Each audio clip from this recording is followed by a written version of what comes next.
Hello, आदाब, सलाम, नमस्कार एंड सत श्री अकाल। मैं मानसी फिर से एक बार आपके साथ जुड़ चुके हूँ। आज की जो अपडेट है बेहद अच्छी है और हम ये सोच सकते हैं कि हमने जो होप लगाई हुई थी और हम जो खुश होना चाहते थे जिस बात से, वो चीज़ मैं आपसे शेयर करने वाली हूँ।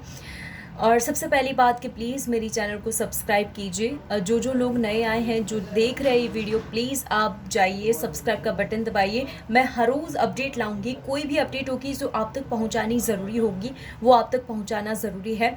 सबसे पहली बात है कि ऑस्ट्रेलिया में फाइज़र वैक्सीन को मंजूरी दे दी गई है। ऑस्ट्रेलिया एंड अमेरिका कि जिनमें फाइज़र वैक्सीन को मंजूरी दे दी गई, और इसीलिए हमारे लिए क्यों पॉजिटिव है ये न्यूज़, क्योंकि वैक्सीनेशन फरवरी से शुरू होना है ऑस्ट्रेलिया में। और हम लोग जो सोच रहे थे कि कब तक बॉर्डर्स ओपन होंगे, तो उन्हीं सारी बातों पे एक इंटरव्यू मैंने अभी पढ़ा है। द एज में इसका इंटरव्यू है, एजुकेशनल मिनिस्टर एलन टच जिन्होंने ये सारी बातों का जिक्र किया है। उन्होंने बताया कि digital vaccine certificates could enable international students to return, मतलब कि जितने भी बच्चे अगर वापस आना चाहेंगे, एक पॉजिटिव इंटरव्यू है। और इंटरव्यू में बहुत सारी बातें ऐसी है कि जिससे हम ये होप लगा सकते हैं कि जल्दी बॉर्डर ओपन होने वाले हैं। सबसे पहली बात तो यूनिवर्सिटी का प्रेशर, जैसे मैंने आपको बताया था कि 20% हिस्सा है जो यूनिवर्सिटी गवर्नमेंट को देती है ऑस्ट्रेलिया की।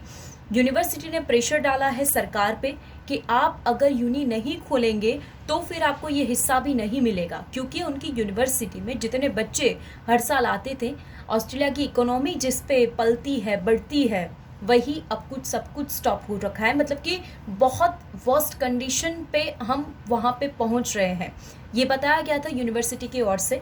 तो जब वैक्सीन की मंजूरी दे दी गई है, तो आप ये समझिए कि जो एजुकेशन मिनिस्टर है एलन टच, जिन्होंने बताया कि says digital vaccine certificates could provide a pathway for bringing large number of international student into Australian universities without a need for quarantine. ये जो लास्ट का सेंटेंस है, विदाउट नीड फॉर क्वारंटीन, की मतलब कि जिनके पास वैक्सीन है और जिन लोगों ने वैक्सीन लगवाई है, उनको विदाउट क्वारंटीन ऑन कैंपस पढ़ने के लिए जाया जा सकता है। मतलब कि एक टेक्नोलॉजी अब वो लोग लाएंगे कि जैसे हम लोगों यहाँ से, जैसे कि आप इंडिया से ट्रैवल करें ऑस्ट्रेलिया के लिए, आपका पासपोर्ट है, आप वहाँ पे ट्रैवल करोगे, आपका कोविड-19 नेगेटिव है, आपने वैक्सीन लगाई रखी है, तो वही सारी चीज़ें पासपोर्ट के साथ साथ जब टेक्निकली वो लोग सारी इम्प्लीमेंटेशन लाएंगे, तो ये सारी चीज़ें अपडेट हो जाएंगी कि आप वैक्सीनेटेड हैं, मतलब कि आप सुरक्षित हैं। आप ऑस्ट्रेलिया में जाके किसी ऑस्ट्रेलियंस को आप ये कोरोना का चेप नहीं लगा सकते। ये बात का जिक्र द एज में किया गया है। जो ये पूरा इंटरव्यू मैंने अभी पढ़ा, और वही इंटरव्यू की लिंक मैं आपको डिस्क्रिप्शन बॉक्स में दे दूँगी, प्लीज़ उसको भी पढ़ लीजिएगा। The proposal relies to finding a way to link verified COVID-19 vaccine certificates to a new digested system for incoming passenger cards that the federal government aims to implement later this year। ये बात का भी उन्होंने जिक्र किया है।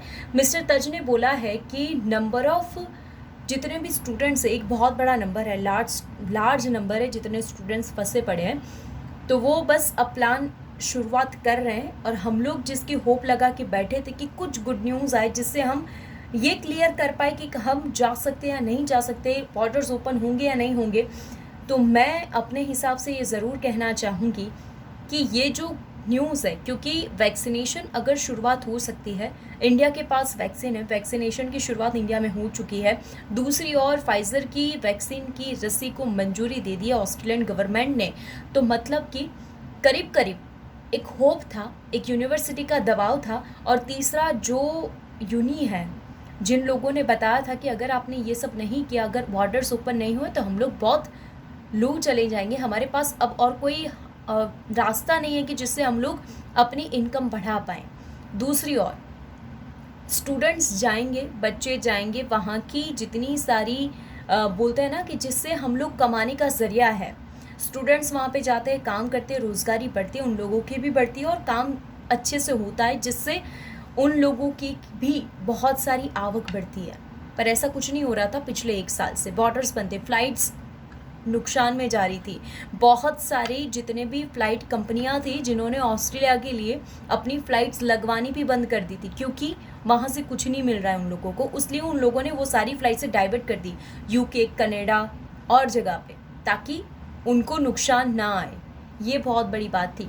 पर yes, educational minister Alan Tudge जिन्होंने ये सारी बातें की है कि डिजिटल वैक्सीन सर्टिफिकेट्स को enable international students to return, मतलब ये उनके पास डिजिटल सर्टिफिकेट होगा कि वो वैक्सीनेटेड है और वहाँ पे उनको वैक्सीन मिल जाएगी, दैन उनको क्वारंटीन पीरियड पूरा करने की कोई जवाबदारी या जिम्मेदारी नहीं है, क्योंकि ये बहुत बड़ी बात थी। बहुत सारी यूनियनें और एजुकेशनल मिनिस्टर एलन टच भी कह चुके हैं कि उनके पास ऐसा कोई प्लान नहीं है कि जिससे इतने सारे बच्चों को वो क्वारंटीन कर पाए। पर यस, अगर क्वारंटीन पीरियड ख़त्म नहीं करना है क्योंकि उसके पास ऑलरेडी वैक्सीन लगी हुई है, तो ये हमारे लिए बहुत बड़ी गुड न्यूज़ है, जिससे नंबर ऑफ़ स्टूडेंट्स बहुत सारे जा सकते हैं। तो प्लीज़ होप बनाए रखिए। अच्छी न्यूज़ ज़रूर है, आप उसे पढ़िएगा, मैं उसका लिंक है जो डिस्क्रिप्शन बॉक्स में डाल दूँगी। पर प्लीज़, जैसे मैं आपके लिए मेहनत करती हूँ, ये सारी न्यूज़ आप तक पहुँचाती हूँ, तो प्लीज़ आप थोड़ी सी हेल्प कर दीजिए, थोड़ी सी मेहनत आप भी कर दीजिए। मेरी चैनल को सब्सक्राइब कीजिए, लाइक बटन दबाइए, कमेंट कीजिए, शेयर कीजिए और अपने दोस्तों के साथ ये ज़रूर वीडियो शेयर कीजिएगा जिनको बहुत ज़रूरत है ये सारी न्यूज़ उन तक पहुंचाने की। तो प्लस यही सारी न्यूज़ थी जो मैं आप तक पहुंचाना चाहती थी। Please take care and stay blessed.